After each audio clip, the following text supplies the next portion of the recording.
Hi everyone, welcome to World of Steel Hunter with stewiejp. I'm Stewie, you're not neither any of these blokes. This is coming to you from the EU server. That's right, EU, over there in Europe where it's winter, possibly. End of winter, probably they're getting ready for the summer over there. Anyway, this is Kartekaya. Kartekaya has been a participant in our... Look at that, never saw that before. The guy with the big sword on top of the pole, good on him. Kartekaya has been part of my Twitch stream community and the Australian World of Tanks Asia Discord server for some time. Really nice bloke. He's playing Steel Hunter. Now, for this season of Steel Hunter, there's a few changes. One, we can see replays, which is fantastic, so you can share them over social media on worldoftanksreplays.com, and to give people like me the opportunity to create content.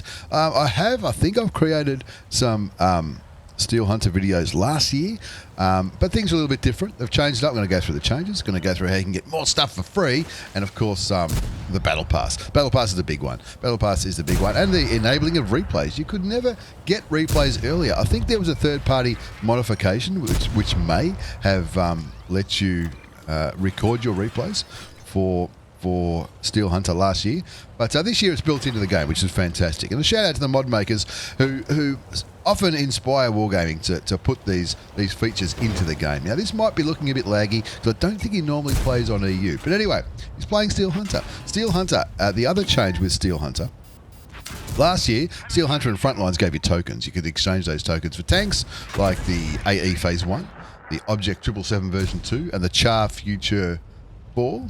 The Tier 9 special tanks, reward vehicles. I think that's what they were called. You can't call them premium tanks because they don't have the credits, but they can share crews, which is something I know I go on about. Now, Kartekaya's got a bit of luck here. He's got his first kill. He's down to 82 hit points, which we know is 81 more than he needs. But in this game mode, you pick stuff up and upgrade your tank. That's why I'm not going through the gun statistics, because that's going to change throughout the course of the game. You start off at level 1 and you go up to level 7.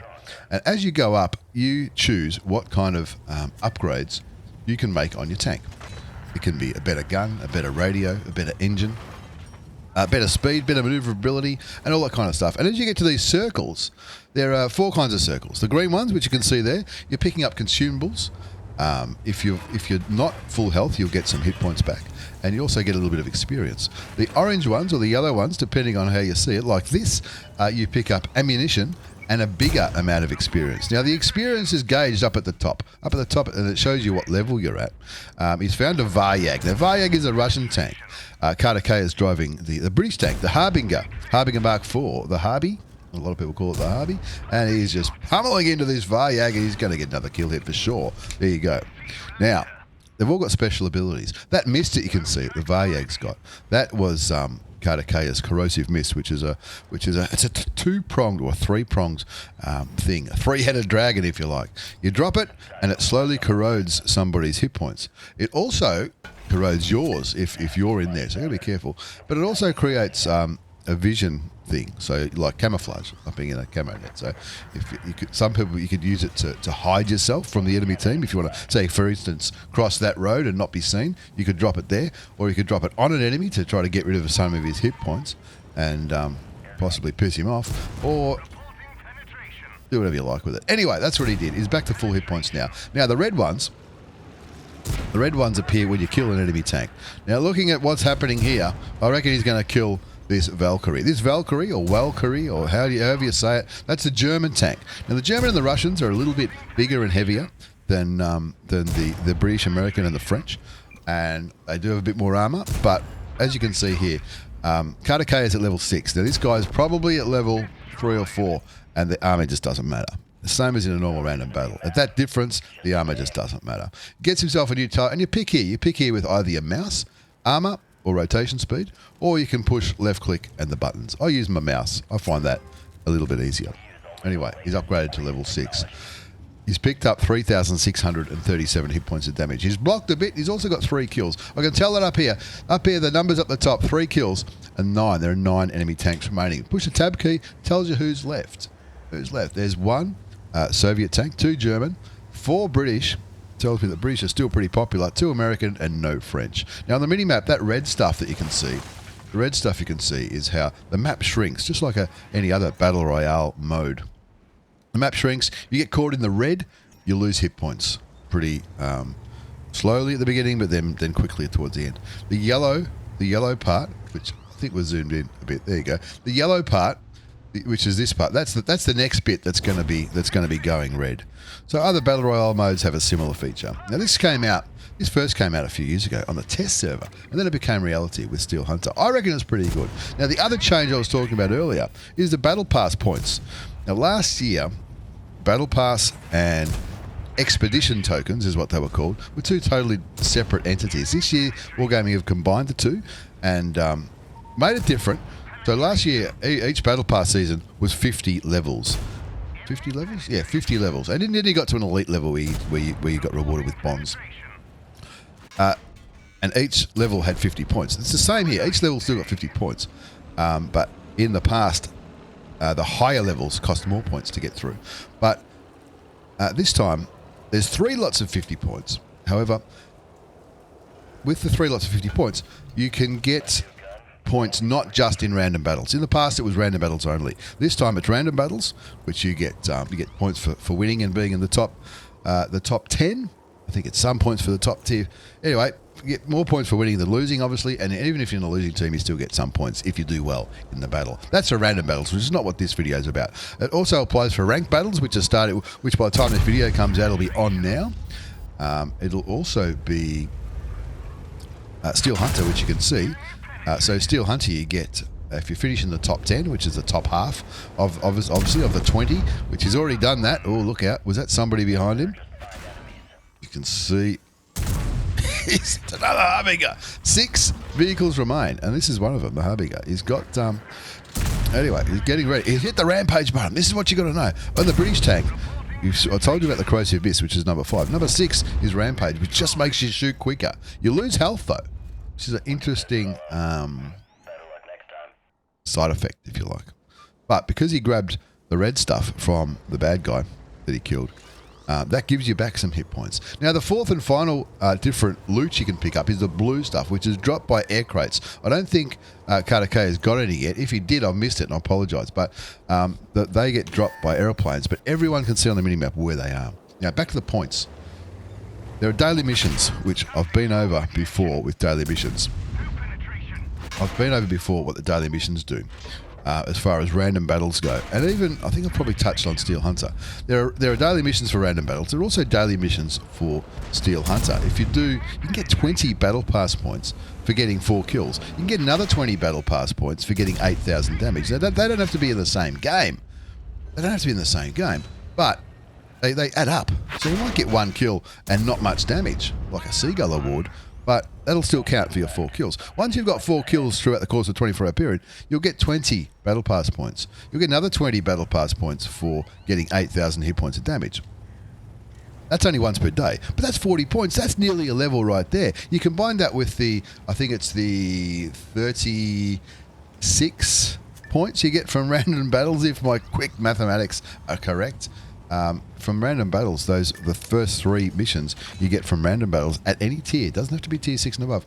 I think it's basically a tier and a half, if that makes sense. A level and a half. So even though there are 3 lots of 50 levels, you can get a level and a half just by playing. Well, technically you do that level and a half in 2 battles, 1 random and 1 Steel Hunter. During the Steel Hunter, of course. Now, when this video comes out, the Steel Hunter will be over. The first level will be over, but there's going to be 4 Steel Hunters, and I'm not sure what's going to happen with Frontlines, but it does say in the description that Frontlines is going to be giving battle pass points as well. So even though there's 3 lots of 50 instead of 1, there's 4 different ways of getting points: random, Steel Hunter, Frontlines, and ranked. And of course, the daily missions as well is there's a lot of progression there. And of course, also the bond rewards have been integrated into those 150 levels as well. Anyway, Kartekaya, back to the game. He's got 11,677 hit points of damage. He's in the Harbinger. Now, this gun that he's got in the Harbinger, I'm just going to pause this for a minute. I haven't used this, and I'm going to use this soon. This is the big one by the looks of it. Heat rounds are standard. Well, sort of standard. 490 alpha damage, 290 penetration. That's with heat. 370 with APCR, but it's only 380 hit points of penetration. One other thing about the ammunition in Steel Hunter, with all the vehicles, standard is heat, I think, or HE. I think it's heat in all of them. APCR is premium. The premium does less hit points of damage, but more penetration. So think about what you're going to do. In the early levels, I think heat is probably better off because not really much armor, and you want that extra alpha damage.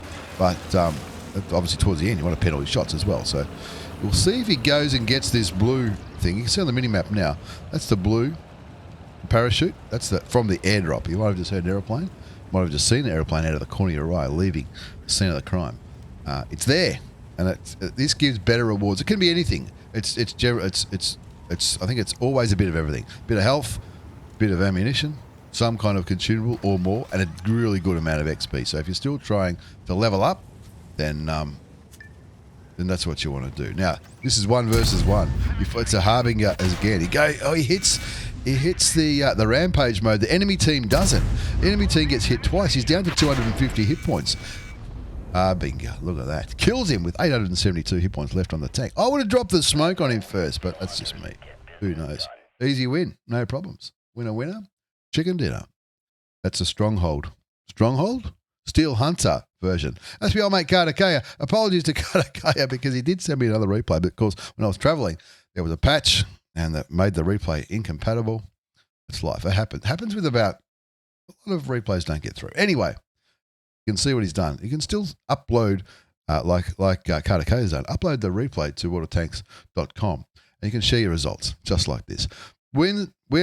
He won it. No problems whatsoever. Top score with 13,521 hit points of damage. 9 kills. But one got 4. One got 4 kills. And the other harbingers. Remember the last tank alive was a harbinger? That harbinger only got 1 kill. Now I can't remember which one it was. The rest got none. So the guy who got the second only killed one of the tank to get there. Where Kartekaya killed 9. Definitely deserved to win. Now, credits don't really matter too much, I don't think, in Steel Hunter. It says here that he made 48,000 credits after tax. There's also another personal mission, which is 5 times a day, where I think you get 40,000 credits for a win in the top 10. And, of course, Battle Pass points, which I didn't touch on, for every game. Now, there's no limit on this. It's not like the personal missions or daily missions. If you're in the top 10, you get 5 Battle Pass points. If you're in the top 5, you get 10 Battle Pass points. And if you win, you get 20. I think. Top 3 might give you 10.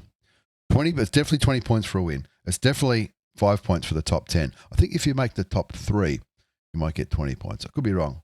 I'll put a comment down below if I'm wrong on that one. Anyway, Kartekaya from the EU server. Thank you very much for the replay. Thanks for watching, everyone. I like Steel Hunter. I love Battle Pass. What do you think? Do you reckon it's good? Bad? Thumbs up, thumbs down. You tell me. Put the comment down below. Thanks very much for watching. If you haven't already, consider hitting that like button, subscribe, and all that kind of stuff. We're also on Twitch, YouTube. This is YouTube. We're also on Twitch, Facebook, Discord, everything. It's all there, all linked down below. Get on board. Watch me stream this funny game mode and sometimes do quite well at it, but sometimes fail miserably. Once again, thanks for watching. Thanks for the replay, Kartekaya. Take care and see you all next time.